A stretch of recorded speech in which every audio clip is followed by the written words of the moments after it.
रवि लामिछानेको भनाई मुद्दा सम्बोधन हुने निश्चितताका आधारमा सरकारमा जाने नजाने निर्णय गर्छु। विज्ञहरूको भनाई शपथ ग्रहण नगरी प्रधानमन्त्री बन्न पाइँदैन। राष्ट्रिय स्वतन्त्र पार्टीको बैठक जारी, जथाभावी नबोल्न रवि लामिछानेको निर्देशन। कांग्रेस संसदीय दलको चुनाव, मतदाता नामावली सार्वजनिक, उम्मेदवारी दर्ता आज 2 बजे। संसदीय दलमा सहमति खोज्न गगन शेखरको प्रयास जारी।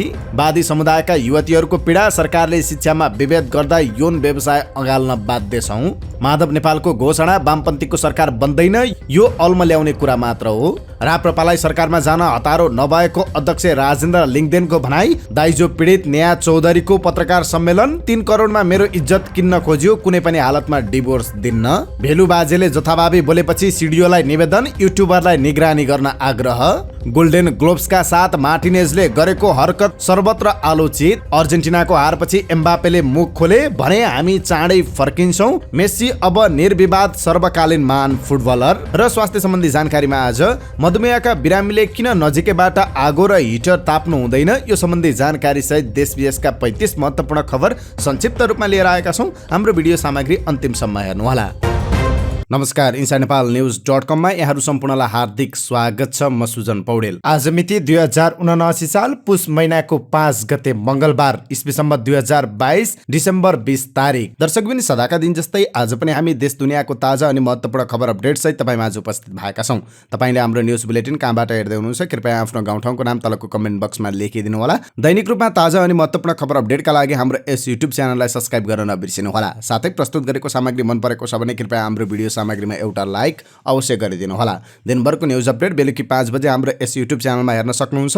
आजको समाचार सुरुवात गरौँ सरकारमा जाने कि नजाने भन्ने विषयमा रवि लामिछानेको पछिल्लो भनाइ सम्बन्धी प्रसङ्गबाट। राष्ट्रिय स्वतन्त्र पार्टीका सभापति रवि लामिछानेले मुद्दा सम्बोधन हुने निश्चितताका आधारमा सरकारमा जाने नजाने निर्णय गर्ने बताउनु भएको छ। निर्वाचन आयोगले सोमबार राखेको जलपान कार्यक्रममा सञ्चारकर्मीसँग कुराकानी गर्दै संसदीय दलका नेता समेत रहनुभएका लामिछानेले अहिलेको परिस्थितिलाई नजिकबाट हेरिरहेको बताउनु भएको छ।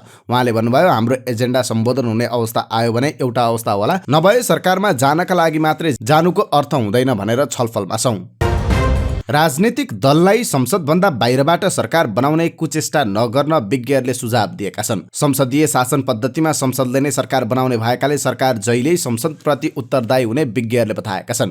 राष्ट्रपति विद्यादेवी भण्डारीले आइतबार संविधानको धारा 76 को उपधारा 2 बमोजिम 7 दिनभित्र बहुमतको सरकार गठन गर्न आह्वान गर्नुभएको थियो। त्यसपछि 7 दिनभित्रको छोटो समयमा शपथ ग्रहण गरेर प्रधानमन्त्री नियुक्ति हुने सम्भावना छैन। साथै सरकारले संसद अधिवेशन पनि बोलाएको छैन। शपथ ग्रहण नगरिकन प्रधानमन्त्री बन्न संविधान त नमिल्ने भन्दै विज्ञहरूले सांसद जनताप्रति उत्तरदायी हुनुपर्ने बताउनु भएको छ। न्युज एजेन्सी नेपालसँगको कुराकानीमा वरिष्ठ अधिवक्ता एवं संविधानविद डाक्टर चन्द्रकान्त ग्यावालले संसदीय प्रक्रिया मार्फत नै शपथ लिएर अधिवेशन बोलाएर र संसदीय दलको नेता चुनेर मात्रै प्रधानमन्त्री बनाउनु पर्ने बताउनु भयो। उहाँले संसदीय शासन पद्धतिमा संसदले नै सरकार बनाउने र सरकार संसदप्रति उत्तरदायी हुने भएकाले शपथ ग्रहणपछि मात्रै प्रधानमन्त्री नियुक्ति गर्ने विषयलाई अनदेखा नगर्न सुझाव दिनुभएको छ। उहाँले संसदभन्दा बाहिरबाट सरकार बनाउने प्रयास वा कुचेष्टा गर्नु लोकतान्त्रिक सरकारलाई शोभायमान नदिने बताउनु भयो। संविधानविद ग्यावालले आयोगले निर्वाचन प्रतिवेदन राष्ट्रपति समक्ष पेश गरेको 30 दिनभित्र अधिवेशन बोलाउनै पर्ने संवैधानिक व्यवस्था रहेको बताउनु भयो। उहाँले शपथ लिनु, संविधान, देश र जनताप्रति उत्तरदायी हुनु भएकाले शपथ लिएर मात्रै सरकार गठन गर्नुपर्ने बताउनु भयो। विक्रमसम्म 2074 सालमा पनि तत्कालीन केपी शर्मा ओली नेतृत्वको सरकारले संसदको अधिवेशन नबोलाइकन र शपथ ग्रहण नभइकन नै सरकार गठन गरेकाले पुनः त्यही गल्ती यसपटक दोहोरिन नहुने बताउनु भयो। उहाँले अहिलेको सरकारले पनि सोही गल्ती दोहोऱ्याउन खोजेको कुरा सञ्चार माध्यममा आइरहेको भन्दै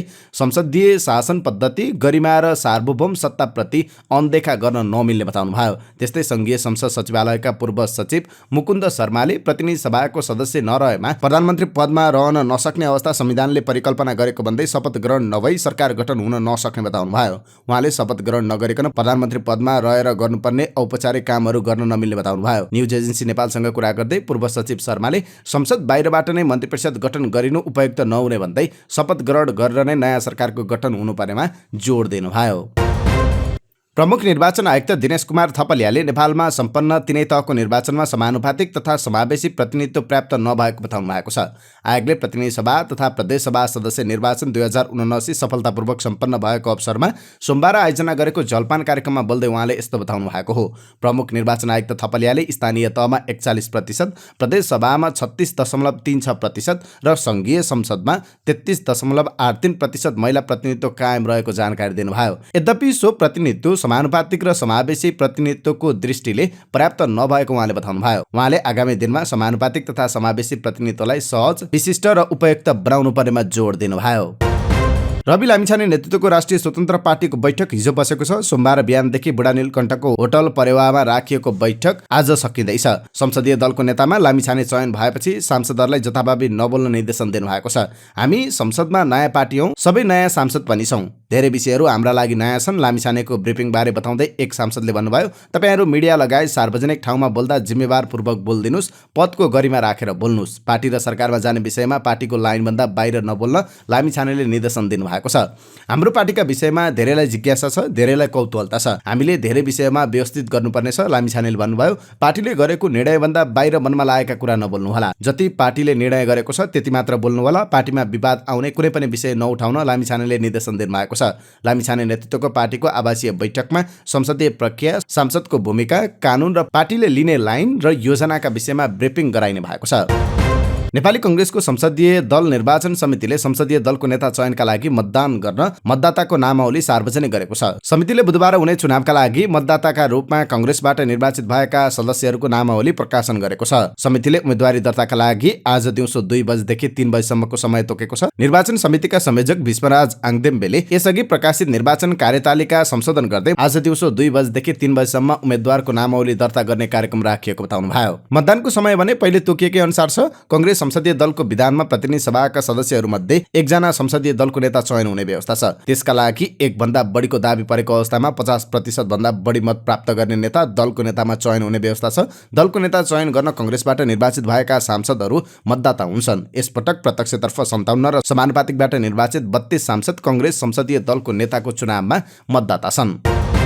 नेपाली कांग्रेसको शेखर कोइराला समूहका नेताहरूले संसदीय दलको नेताको साझा उम्मेद्वारमा सहमति जुटाउन नेताद्वय शेखर कोइराला र गगन थापालाई आग्रह गरेका छन्। कांग्रेसको निर्वाचन समितिले संसदीय दलको नेताका लागि मंगलबार दिउँसो 2 देखि 3 बजेसम्म उम्मेदवारी दर्ताको समय तोकेको छ। त्यसको अघिल्लो दिन सोमबार बिहान डाक्टर शेखर र महामन्त्री थापा बीच कुराकानी भएको थियो। दिउँसो समूहका नेताहरू छलफलमा जुटेका थिए। एक सहभागीका अनुसार महामन्त्री गगन थापाले आफूले संसदीय दलको नेतामा चुनाव लड्ने भनेर मत मागेको बताउनुभयो। अहिलेको अङ्कगणितीय संसदीय दलको चुनाव जित्ने अवस्था पनि भएकाले आफूलाई उम्मेद्वार बन्न दिन उहाँले आग्रह गर्नुभएको थियो। उहाँले भन्नुभएको छ, मेरा नेता शेखर कोइराला हो, यसमा शङ्का गर्न जरुरी छैन। डाक्टर शेखरले भने 14औं महाधिवेशनमा शेरबहादुर देउवासँग आफूले प्रतिस्पर्धा गरेकाले आफ्नै नेतृत्वमा अगाडि बढ्दा के फरक पर्छ भनेर प्रश्न गर्नुभएको थियो। छलफलमा सहभागी नेताहरूले भने यो समूहबाट एउटै उम्मेद्वार हुनुपर्नेमा जोड दिएका छन्। फलानु हुनुपर्छ भनेर हामीले भनेनौँ, तपाईहरू आपसमा बस्नुहोस् र 2 मध्ये 1 हुनुपर्छ भनेका छौँ, बैठकमा सहभागी एक नेताले भन्नुभयो। नेताहरूका अनुसार सहमति खोज्न गगन र शेखरले हिजो सोमबार रातभरिको समय पाउनु भएको छ। अन्यथा आज बिहान 8 बजे बस्ने यो समूहको बैठकले टुङ्गो लगाउने बताइएको छ। बैठकपछि कुराकानी गर्दै नेता अर्जुन सिंह केसीले भन्नुभयो, संसदीय दल चुनावमा जाँदा नेताहरूका बीच विभाजन नदेखियोस् भनेर गम्भीरतापूर्वक कुरा राख्यौँ। त्यसै अनुसार शेखरजी र गगनजीले छलफल गर्ने कुरा भएको छ। सिट संख्या बढे पनि समग्र पपुलर भोटमा किन पछि पर्यौं भन्ने कुराको समीक्षा भएकै छैन। त्यसैले समूहभित्र एकता अनिवार्य छ।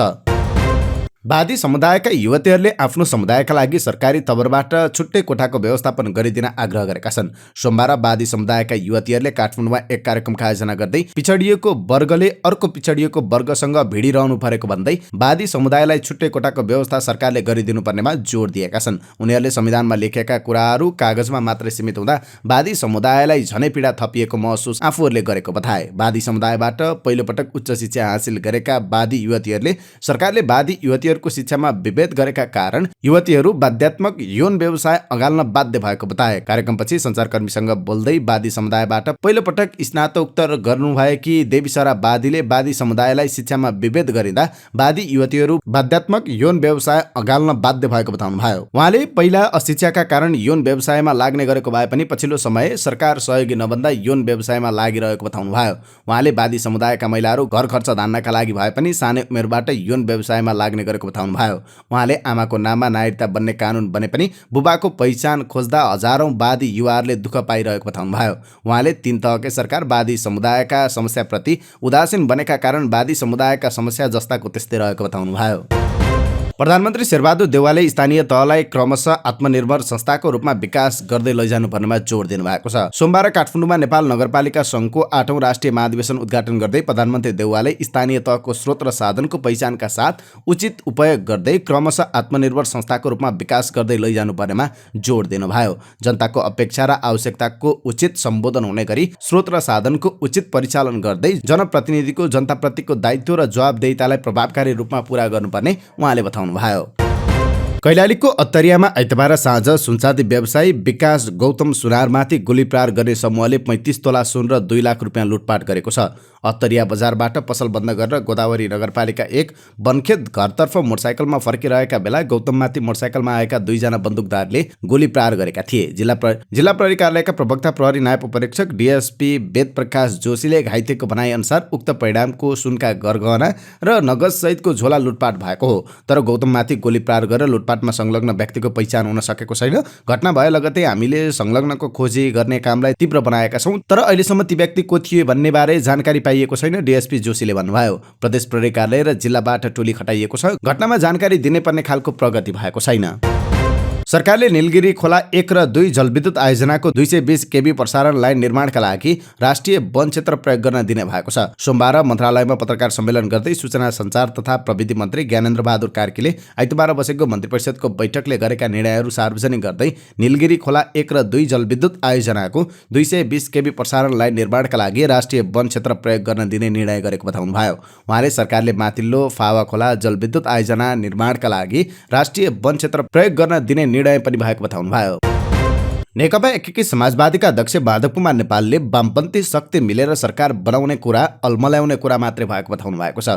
सोमबार पार्टीबाट निर्वाचित जनप्रतिनिधिहरूलाई बधाई दिन आयोजित कार्यक्रममा उहाँले भएको गठबन्धन छोडेर नभएको गठबन्धनमा विश्वास गर्दा घरको न घाटको हुन सक्ने टिप्पणी गर्नुभयो। कसैले वामपन्थीको सरकार बनाउने कुरा सोचिरहेको छ, त्यो पनि अल्मल्याउने कुरा मात्र हो। त्यसो हुनाले यस्तो कुरालाई सजिलो गरी पत्याउन सक्दैनौ, अध्यक्ष नेपालले भन्नुभयो। भएको विश्वास गुमाउने अनि हुँदै नभएको विश्वास गरेर घर न घाटको हुने त्यस्तो गल्ती हामी गर्न सक्दैनौं। उहाँले अहिले नै नेकपा एमालेसँग मेलमिलाप हुन सक्ने सम्भावना नभएको संकेत गर्नुभयो। एकातर्फ हामीले मित्रहरूको खोजी र पहिचान पनि गर्ने र मान्छेमा परिवर्तन र रूपान्तरण भइरहेको छ भने, आत्मआलोचना देखिएको छ भने, साँच्चै सुध्रिएको अवस्था देखिएको छ भने आग्रह पालेर नबस्ने, यो दुईवटै कुरामा उत्तिकै ध्यान दिएर चल्नुपर्छ उहाँले भन्नुभयो। नेता नेपालले अगाडि भन्नुभयो, तर भ्रम पालेर बसियो भने त्यसपछि पुनः परिणामको सामना गर्नुपर्छ।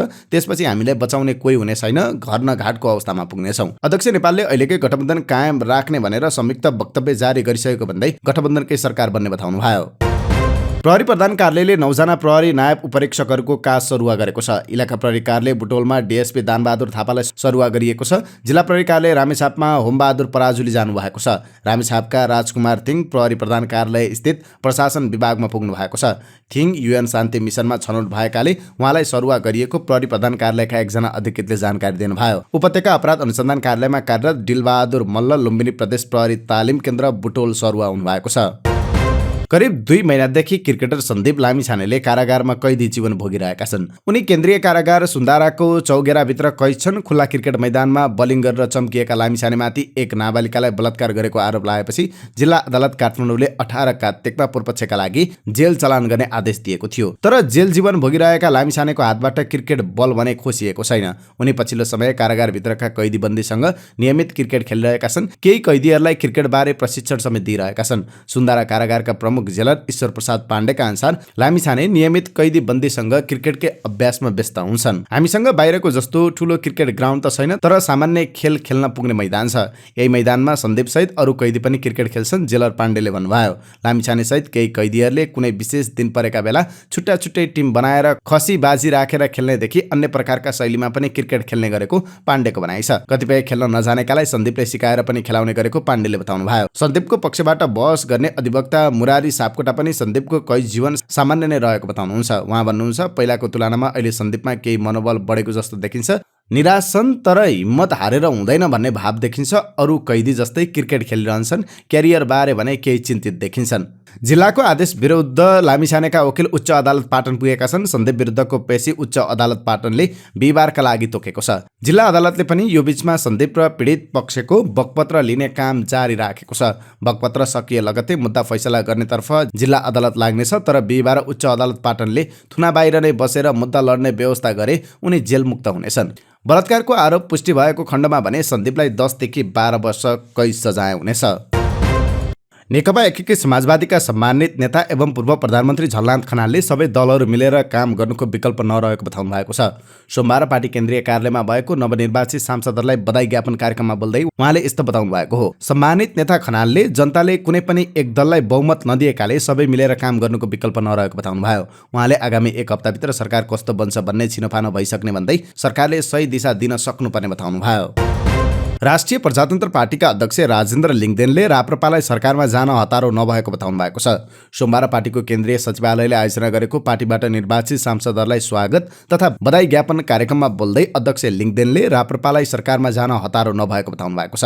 आफूहरूले सरकारमा नजाने भनेर कसम पनि नखाएको भन्दै आगामी दिनमा के गर्दा आफ्नो मान्यता स्थापित हुन्छन् सोही गर्ने लिङदेनको भनाइ छ। उहाँले आफूहरू मन्त्री खानका लागि कसैको घर नधाउने स्पष्ट पार्नुभयो। अध्यक्ष लिङदेनले सरकारमा जानु परेमा वा कसैलाई समर्थन गर्नु परेमा कारण सहित गर्ने उल्लेख गर्ने बताउनु भयो। सरकार निर्माणको प्रक्रिया सुरु भएको छ। राष्ट्रपतिबाट आह्वान भएको छ। कोही पनि हाम्रो साथीहरूले आत्तिनु पर्दैन। नेतृत्वले गल्ती गर्छ कि फेरि राष्ट्रिय प्रजातन्त्र पार्टी जोखिममा जान्छ कि यो चिन्ता लिनु पर्दैन। हामी सोची विचारी निर्णय गर्नेछौँ। अहिले न हामीलाई सरकारमा जान हतारो छ न सरकारमा नजाने भनेर हामीले कसम खाएर आएका छौँ। के गर्दा उपयुक्त हुन्छ, के गर्दा हाम्रो मान्यताहरू स्थापित हुन सक्छन्, के गर्दा देश र जनताको अवस्थामा परिवर्तन ल्याउन सकिन्छ, त्यो सोचेर विचार गरेर हामी निर्णय गर्छौँ। हामी मन्त्री खानका लागि कुनै दलको पुच्छर बनेर हिँड्दैनौँ। हामीले सरकारमा गएर नगएर पनि अरू कसैलाई समर्थन गर्नु पर्यो भने कारण सहित गर्छौँ, कारण सहित जान्छौँ। त्यसमा तपाईँहरू सबै ढुक्क रहन आग्रह गर्छु, उहाँले भन्नुभयो।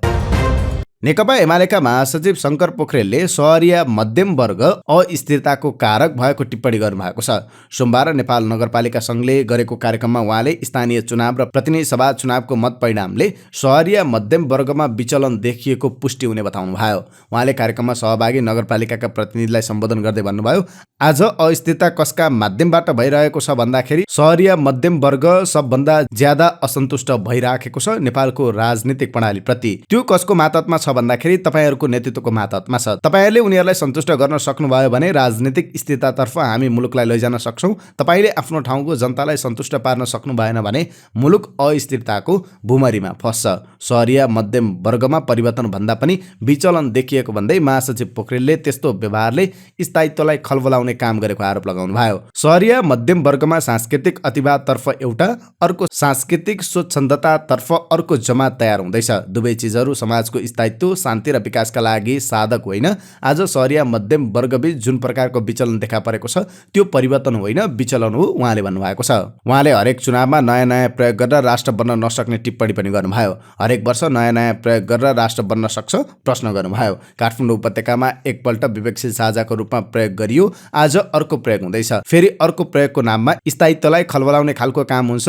के यो जायज हो, उहाँले प्रश्न गर्नुभयो। महासचिव पोखरेलले अहिले प्रदेश चाहिँदैन भनेर बहस गर्न खोजिएको भन्दै आपत्ति जनाउनु भयो। कहिले संघीयतामा प्रदेश र सङ्घ भए पुग्छ भनेको छ, कहिले सङ्घ र स्थानीय सरकार भए पुग्छ, प्रदेश चाहिँदैन भनेको छ। यो सबै कुरा के हो भन्दा हाम्रो नेपाललाई अस्थिरताको भुमरीमा फसाउने प्रयोगशाला बनाउने खेती हो भन्ने कुरालाई राम्ररी बुझ्न जरुरी छ। नेपालको प्रशासनिक नेतृत्व ज्यादै पुरातनवादी भएको र उसले संघीयता कार्यान्वयन गर्न मानसिक रूपमा तयार नै नभएको महासचिव पोखरेलले बताउनु भयो। प्रशासनिक नेतृत्वको काठमाडौँ केन्द्रित मानसिकतामा परिवर्तन नल्याएसम्म संघीयता कार्यान्वयन हुन कठिन हुने उहाँको भनाइ थियो। दाइजोका कारण घरेलु हिंसाको शिकार बनेकी नेहा चौधरीले डिभोर्स गरेर अलग हुन आफूलाई श्रीमानको घरबाट 3 करोडको अफर गरेको खुलासा गर्नुभएको छ। पीडित नेहाले आज काठमाडौँ स्थित रिपोर्टर्स क्लबमा पत्रकार सम्मेलन गरी उक्त खुलासा गर्नुभएको हो।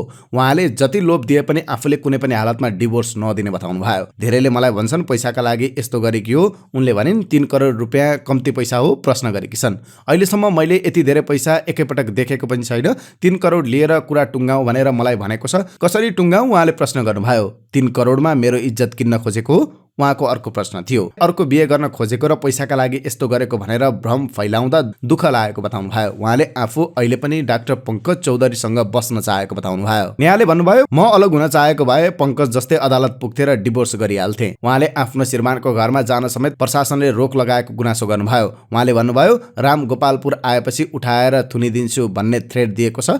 मलाई माइतमा पनि बस्न दिएको छैन। के सम्बन्ध विच्छेद नभएसम्म म आफ्नै घरमा बस्न नपाउने? उहाँले प्रश्न गर्नुभयो। चाहेको बेला बिहे गर्ने र 6 महिना नबित्दै डिभोर्स दिने क्रम मधेसमा बढेको भन्दै उहाँले चिन्ता व्यक्त गर्नुभयो। उहाँले भन्नुभयो, मेरो इज्जतसँग खेल्यो र अहिले डिभोर्स दिन भन्दैछ, त्यसो गर्न मिल्छ? उहाँले प्रश्न गर्नुभयो। उहाँले अदालतमा श्रीमान पंकज सहित 6 जना विरुद्ध घरेलु हिंसा र दाइजो विरुद्ध मुद्दा दर्ता गराउनु भएको छ। सो मुद्दामा उहाँका श्रीमान डाक्टर पंकज पक्राउ परिसकेका छन्। अन्य 5 जना फरार छन्। फरार सबैलाई पक्राउ गर्न पनि न्यायालयले माग गर्नु भएको छ।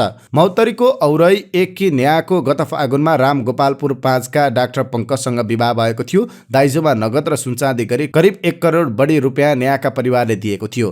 तर अझै थप दाइजो दिनुपर्ने भन्दै डाक्टर पंकजका परिवारले न्यायमाथि यातना दिएको उहाँको भनाइ छ। निर्ममतापूर्वक कुटपिट गरी घरबाट निकालेपछि न्यायालयले आफ्नो न्यायका लागि न्यायालय र प्रहरी प्रशासन गुहार्नु भएको छ। जनमत पार्टीका अध्यक्ष डाक्टर सीके राउतले आफूहरूले उठाएको किसानका मुद्दालाई सम्बोधन गर्ने प्रतिबद्धता गर्नेलाई सरकार गठनका लागि सघाउने बताउनु भएको छ। सोमबार निर्वाचन आयोगले आयोजना गरेको जलपान कार्यक्रममा सञ्चारकर्मीलाई संक्षिप्त प्रतिक्रिया दिँदै राउतले आफूहरूले किसानको मुद्दा उठाएर आएकाले सो मुद्दाहरू सम्बोधन हुनुपर्ने बताउनु भयो। उहाँले आफ्नो पार्टीले उठाएको किसानको मुद्दा साथसाथै शिक्षा, स्वास्थ्य र रोजगारीको मुद्दामा सुधार गर्ने प्रतिबद्धता जनाउनेलाई सरकार गठनका लागि सघाउने बताउनु भएको छ। राउतले सरकार गठनका लागि कसैको पनि स्पष्ट बहुमत नआएको अवस्थामा सरकार गठनका लागि निकास दिनु आफूहरूको जिम्मेवारी भएको बताउनु भयो। त्यो रातारात परिवर्तन हुने कुरा होइन। त्यसमा काम गर्ने वातावरण, त्यो क्षेत्रमा सुधार गर्नका लागि काम गर्ने वातावरण बनाइदिने खालको प्रतिबद्धता जाहेर हुनुपर्छ। उहाँले ठोस रूपमा र इमान्दारितापूर्वक प्रतिबद्धता जाहेर हुनुपर्ने बताउनु भयो। राउतले वर्तमान सत्तारूढ गठबन्धनप्रति आफूहरू सकारात्मक रहेको बताउनु भयो। रामेछापमा आफैले चलाएको बोलेरो जीप दुर्घटनामा परि घाइते हुनुभएका लिखु तामाकोशी गाउँपालिका वडा नम्बर 1 का निर्वाचित सदस्य विमल सुनवारको छाउनी स्थित सैनिक अस्पतालमा उपचारका क्रममा निधन भएको छ। गत शनिबार उमाकुण्ड गाउँपालिका भुजीमा आयोजित फुटबल प्रतियोगिता हेर्नका लागि दुरा गाउँको होपिनाबाट जाने क्रममा उहाँले चलाएको बोलेरो भुजीको एकराते भन्ने स्थानमा दुर्घटना भएको थियो। दुर्घटनामा गम्भीर घाइते हुनुभएका वडा सदस्य सुनवार सहित केही घाइतेलाई तत्कालै नेकपा एमालेका युवा नेता रामकाजी कार्कीले हेलिकप्टर पठाएर उद्धार गरी अस्पताल भर्ना गरिएको थियो। वडा सदस्य सुनवारको उपचारको क्रममा आइतबार राति निधन भएको सोही वडाका वडाध्यक्ष प्रदीप तामाङले जानकारी दिनुभयो। राष्ट्रिय प्रजातन्त्र पार्टीका नेता तथा प्रतिनिधि सभा सदस्य पशुपति शमशेर जबराले राप्रपा पुराना पार्टीहरूलाई खबरदारी गर्न संसदमा आएको बताउनु भएको छ। सोमबार पार्टीको केन्द्रीय सचिवालयले आयोजना गरेको पार्टीबाट निर्वाचित सांसदहरूलाई स्वागत तथा बधाई कार्यक्रममा बोल्दै प्रतिनिधि सभा सदस्य जबराले राप्रपा पुराना पार्टीहरूलाई खबरदारी गर्न संसदमा आएको बताउनु भएको हो। भेलु बाजेका नामले सामाजिक सञ्जालमा चर्चित मिनबहादुर बुढाले समाजमा विकृति फैलाएको भन्दै नियन्त्रणको माग गरिएको छ। प्युठानको झिम्रुक गाउँपालिका 3 निवासी अखिल छैठौँका महासचिव सुभाष जीसीको नेतृत्वमा गएको युवाहरूको टोलीले प्युठानका प्रमुख जिल्लाधिकारीलाई ज्ञापन पत्र बुझाउँदै मर्यादा कायम गराउन माग गरेको हो। मदिरा सेवन गराई सामाजिक सञ्जालमा अश्लील शब्द बोल्न लगाएर रेकर्ड गर्ने र सार्वजनिक गर्ने केही युट्युबर र सामाजिक सञ्जाल प्रयोगकर्ताका कारण उनी चर्चामा रहने गरेका छन्। उनका हरकतलाई नियन्त्रण गर्न माग गर्दै प्रजियालाई बुझाइएको ज्ञापन पत्रमा झुम्री काँडा घर भएका श्री मिनबहादुर बुढा सामाजिक सञ्जालमा भेलु बाजे भनिनेलाई तपसिलमा उल्लेखित मिडिया तथा व्यक्तिहरूले मदिरा सेवन गराई मातिएका अवस्थामा विभिन्न अश्लील हरकतहरू गराउने र सामाजिक सञ्जालबाट प्रस्तुत गरी समाजमा फोहोर, अश्लील, अपाच्य र अमर्यादित शब्दहरू प्रसारण गर्ने गरेको आरोप लगाइएको छ। त्यसको गहिरो गरी बालबालिकामा समेत प्रभाव परेकाले यथाशीघ्र भेलु बाजेलाई प्रोत्साहन गर्ने मिडिया र व्यक्तिहरूलाई समेत नियन्त्रण गरी सामाजिक अनुशासन र मर्यादा कायम गर्नु अनिवार्य छ भनिएको छ। ज्ञापन पत्र बुझ्दै प्रजिया सुनिता नेपालले यस सम्बन्धमा आवश्यक कारबाही गर्ने प्रतिबद्धता जनाएको महासचिव जीसीले बताउनुभयो। वरिष्ठ संगीतकार रञ्जित गजमेरले 3.5 दशक पुरानो फिल्म कुसुमे रुमालको सन्दर्भ उल्लेख गर्दै फिल्म प्रदर्शक तथा निर्माता उद्धव पौडेलमाथि आरोप लगाउनु भएको छ। सोमबार सार्वजनिक भएको गजमेरको आत्मकथा मोहनी मादलको पुस्तकमा गजमेरले उक्त फिल्मलाई नेपाल प्रदर्शन गर्ने विषयमा पौडेलले व्यावसायिक धोका दिएको आरोप लगाउनु भएको छ। गजमेरको यो आरोपसँगै 25 वर्ष पहिले तत्कालीन निर्माता सङ्घ र सर्वोच्च अदालतबाट समेत सल्टिसकेको कुसुमे रुमालका निर्माता बीचको विवाद पुनः सतहमा आएको छ। रजत जयन्ती मनाउने पहिलो नेपाली फिल्म समेत रहेको यो फिल्मलाई तुलसी घिमिरेले निर्देशन गर्नुभएको थियो। भुवन केसी, तृप्ति नाडकर र गायक उदित नारायण झा फिल्ममा प्रमुख भूमिकामा थिए। उदित नारायणले पहिलोपटक फिल्ममा अभिनय गरेका थिए। गजमेरले लेख्नु भएको छ, हामीले अत्यन्त विश्वासका साथ पौडेललाई कुसुमे रुमालको पहिलो प्रिन्ट थमाउँदै नेपाल पठायौं, तर नेपाल पुगेर उहाँले त्यो फिल्म आफ्नो ब्यानरमा दर्ता गर्नुभएछ। सिनेमा धुमधामले चल्यो, ठाउँ ठाउँमा सिल्भर जुब्ली र 100 दिन पनि मनायो। कुसुमे रुमालको कमाइबाट पौडेलले सिनेमा हल निर्माण गर्नुभएको पनि सुनियो, तर पौडेलले मुनाफाको 1 पैसा पनि हामीलाई दिनु भएन। उहाँ एकाएक हामीसँग बैरी हुनुभयो। हामी बीच त्यो बेलादेखि नै बोलचाल बन्द छ। हाम्रो घरमा बसेको मेरै श्रीमतीले पकाएको खाएको मान्छेले यसरी धोका देला भन्ने मैले सपनामा पनि सोचेको थिइनँ। यता उद्धव पौडेलले भन्नुभएको छ, उहाँ यो फिल्मको संगीतकार चाहिँ हो। उहाँले किन त्यसो भन्नुभयो थाहा छैन। फेरि नेपालमा आएर किन गर्नु पर्यो त्यो कुरा उहाँले प्रश्न गर्नुभएको छ। उहाँको आफ्नै सिनेमा थियो भने आफैले नेपालमा रिलिज गर्दा हुन्थ्यो। नेपालमा फिल्म चलाउन नेपाली नागरिक नै हुनु पर्दैन। उहाँलाई प्राविधिक समस्या पर्यो भन्ने कुरा नै गलत हो। उहाँको श्रीमती कुसुम कुमारीको नाम सहनिर्माताको रूपमा थियो। कुसुमे रुमालको निकै विवाद थियो। चलचित्र निर्माता संघदेखि अदालतमा मुद्दा चल्यो। सबै संघ संस्थाले कम्प्रोमाइज गरेर सकिसकेको विषय थियो यो। उहाँ कुसुमे रुमालको फर्स्ट पर्सन सेकेन्ड पर्सन पनि होइन। तुलसी घिमिरे र श्रवण घिमिरेजी आधिकारिक मान्छे हो। www.onlinekhabar.com बाट यो खबर लिएका छौं। नेत्रविक्रम चन्द विप्लव नेतृत्वको नेपाल कम्युनिस्ट पार्टीले दार्चुला सदरमुकाम खलङ्गामा सोमबार भारत विरुद्ध प्रदर्शन गरेको छ। भारतले नालापानी नदीको धार नेपालतर्फ फर्काउने गरी एकतर्फी रूपमा निर्माण गरिरहेको तटबन्धको विरोध र 7 जना नेपालीमाथि लगाएको झुट्टा मुद्दा फिर्ताको माग गर्दै प्रदर्शन गरेको हो। नेपाललाई असर पुग्ने गरी निर्माण गरिएको तटबन्धको संरचना हटाउन भारतले सहमति जनाए पनि अझै कार्यान्वयन गरेको छैन। नेपाली नागरिकले ढुङ्गा प्रहार गर्दा तटबन्ध निर्माणमा संलग्न मजदुर घाइते भएको भन्दै भारतीय पक्षले नेपाली नागरिक विरुद्ध मुद्दा दर्ता गरेको छ। भारतले सीमा क्षेत्रका नेपाली नागरिकमाथि ज्यादती गरेको बताउँदै विप्लवले दार्चुलामा विरोध प्रदर्शन गरेको हो। भारतद्वारा अतिक्रमित नेपाली भूमि, कालापानी, लिम्पियाधुरा र लिपुलेक फिर्ताको माग समेत उनीहरूले गरेका छन्। लिपुलेक हाम्रै हो, फिर्ता गर भन्दै उनीहरूले नाराबाजी समेत गरेका थिए। खोटाङको कोपिलास गढी गाउँपालिकाको केन्द्र बक्सिला बजारमा भीषण आगलागीका कारण 5 वटा घर जलेर नष्ट भएका छन्। सोमबार साँझ आगलागी भएको हो। बजार स्थित दीपक गुरुङको घरबाट साँझ करिब 5:30 बजेतिर सुरु भएको आगोले रमेश दर्जी, शुभराज राई, दिल्ली कुमार श्रेष्ठ र अकबर राईको घर आगलागीका कारण पूर्ण रूपमा नष्ट भएको छ। आगो नियन्त्रणका लागि प्रहरी स्थानीयहरू खटिएका थिए। जडीबुटीको प्रचुर सम्भावना बोकेको कर्णाली प्रदेश त्यसको उपयोग गर्न नसक्दा विकासको हरेक दृष्टिबाट पछाडि धकेलिएको छ। कर्णालीमा उत्पादित जडीबुटीलाई व्यवस्थित रूपमा बिक्री वितरण गर्ने हो भने पनि जडीबुटीबाटै कर्णालीको आर्थिक समृद्धि सम्भव भएको विभिन्न अध्ययनबाट प्रष्ट हुन्छ। अनेकौं किसिमका जडीबुटी उत्पादन हुने यो प्रदेश जडीबुटीको राजधानीका रूपमा चिनिन्छ। सरकारले कर्णालीलाई जडीबुटीको क्षेत्र भनेर केही वर्ष अघि नै घोषणा गरिसकेको भए पनि त्यसको उपयोग गर्नेतर्फ ठोस काम हुन सकेको छैन। वनस्पति विज्ञहरूका अनुसार कर्णालीमा हावापानी तथा जलवायु राम्रो र मानवीय चाप कम भएकाले धेरै मात्रामा जडीबुटी उत्पादन हुने गरेका छन्। त्यहाँबाट 79 प्रकारका जडीबुटी निर्यात गरिन्छ।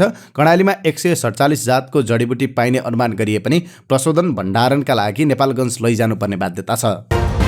साताको दोस्रो कारोबार दिन सोमबार नेप्से परिसूचकमा सामान्य सुधार देखिएको छ। लगातार घटिरहेको शेयर बजार केही उकालो लागेको छ। नेप्से परिसूचक 3.83 अङ्कले उकालो लागि 1858.89 बिन्दुमा पुगेर रोकिएको छ। आइतबार शेयर बजार 27.54 अङ्कले घटेको थियो। औद्योगिक क्षेत्र महासङ्घले औद्योगिक क्षेत्रभित्र भएका उद्योगमा गरेको भाडा वृद्धि तत्काल खारेज गर्न राखेको मागलाई नेपाल उद्योग वाणिज्य महासङ्घले समर्थन गरेको छ। औद्योगिक क्षेत्र व्यवस्थापन लिमिटेडले 2071 सालमा 800% औद्योगिक क्षेत्रभित्र भएका उद्योगमा गरेको भाडा वृद्धि तत्काल खारेज गर्नुपर्ने मागलाई वाणिज्य महासङ्घले समर्थन गरेको हो। महासङ्घले औद्योगिक क्षेत्र व्यवस्थापनको जिम्मा गुठीका आधारमा औद्योगिक क्षेत्रमा सञ्चालनमा रहेका उद्योगलाई नै दिन समेत माग गरेको छ। अब केही खेल प्रसङ्ग। अर्जेन्टिनाले पेनाल्टी सुटआउटमा फ्रान्सलाई पराजित गरी कतार विश्वकपको उपाधि उचाल्यो। एकपटक फेरि मार्टिनेज यो जितको केन्द्रमा रहे। उनले नियमित खेलका दौरान थुप्रै शानदार बचाउ गरे। पेनाल्टी सुटआउटमा पनि फ्रान्सको एउटा प्रहार रोकेर विश्व विजेतासँगै प्रतियोगिताको सर्वोत्कृष्ट गोलरक्षक बने। उनले गोल्डन ग्लोभ्स पुरस्कार पाए। ठुलो पन्जा। उनले पुरस्कार लिएर तस्बिरका लागि जाँदै गर्दा उनले कम्बर मुनिको क्षेत्रमा टाँसेर एक अजिबको खुसी मनाए। उनको यो हरकतले थुप्रै तर्क वितर्क जन्माएको छ। धेरैले उनको यो व्यवहारको आलोचना गरेका छन्। फेरि एकपल्ट पेनाल्टी सुटआउटले समर्थक र खेलाडीको तनाव बढाइदिएको थियो।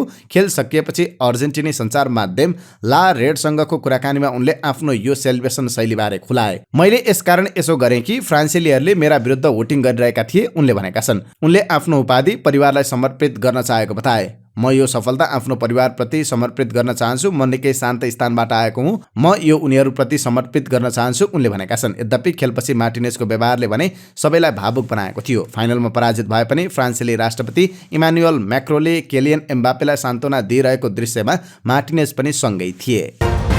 अर्जेन्टिनाले विश्वकपको उपाधि हात पार्यो। विश्वकप ट्रफी उचालिरहँदा लियोनल मेसी कालो पहिरनमा देखिए। ट्रफी उचाल्न मञ्चमा उक्लिएपछि मेसीलाई कतारका अमिर शेख तमिम बिन अहमद अल थानीले कालो र सुनौलो रङको जाली भएको लुगा लगाइदिए। अहिले उक्त लुगा लगाएको मेसीको तस्बिर सामाजिक सञ्जालमा धेरै चर्चामा छ। जितको खुसियालीमा कालो लुगा लगाइदिएको, मेसीको जर्सी छोपिएको भन्दै मेसीका समर्थकले आलोचना पनि गरिरहेका छन्। यसो भए के हो त मेसीलाई लगाइदिएको कालो लुगा? मेसीलाई लगाइदिएको लुगालाई उइस्ट भन्छ। यो अरब देशको सांस्कृतिक पहिरन हो। यो लुगा अरबमा विशेष अवसरमा लगाउने गरिन्छ।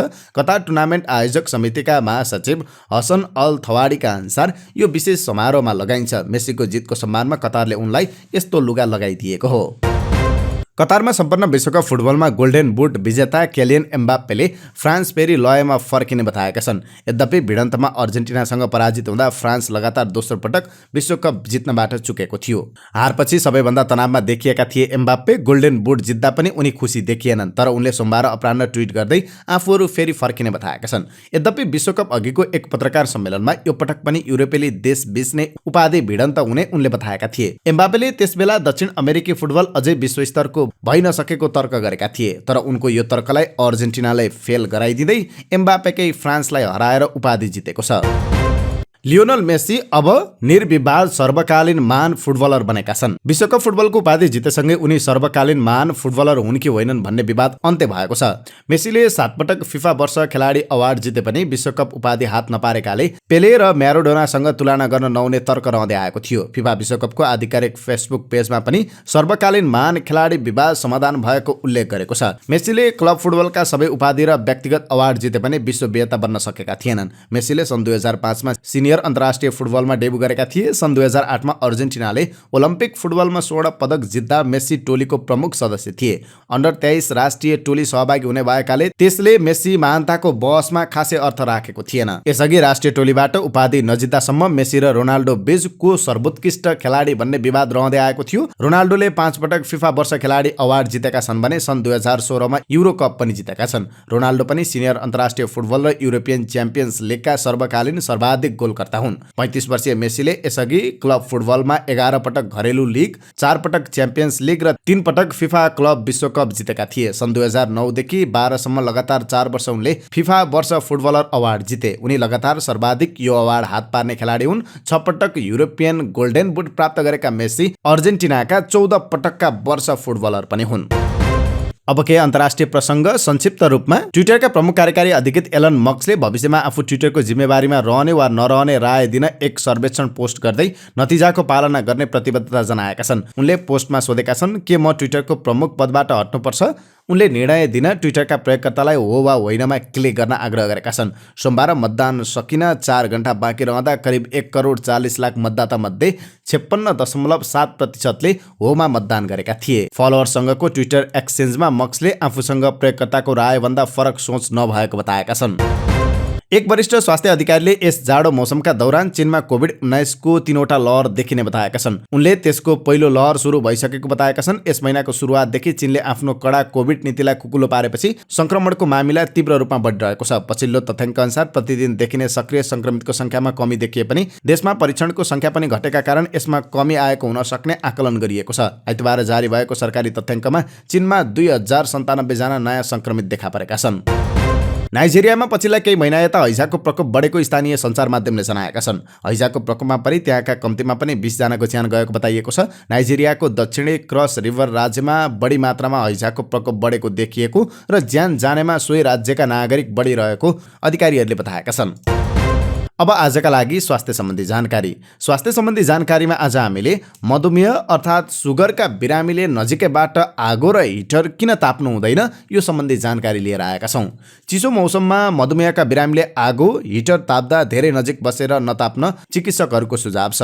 मधुमेह तथा हर्मोन रोग विशेषज्ञ डाक्टर दीपक मल्लले चाँडै नै छालामा विभिन्न खालका समस्या देखिने भएकाले सचेत रहन आग्रह गर्नुभएको छ। उहाँले भन्नुभयो मधुमेहका बिरामीले आगो हिटरको धेरै नजिक बस्नु हुँदैन धेरै तातो पानीले खुट्टा धुनु हुँदैन। साथै धेरै तातो पानी भएको हट ब्यागको प्रयोग धेरै समय गर्नु हुँदैन। मधुमेहका बिरामीमा शरीरमा कुनै खालको घाउ भएमा सफा पानीले सफा गरी स्वास्थ्य कर्मीलाई देखाउन उहाँको सुझाव छ। उहाँले भन्नुभयो, मधुमेहमा खुट्टामा जुत्ताले औँलाहरू धेरै कसिने गरी घाउ बनाउने किसिमले लगाउनु हुँदैन। मधुमेहका बिरामीले खुट्टामा फोका घाउ भएको छ कि छैन भनेर ख्याल गर्नुपर्छ।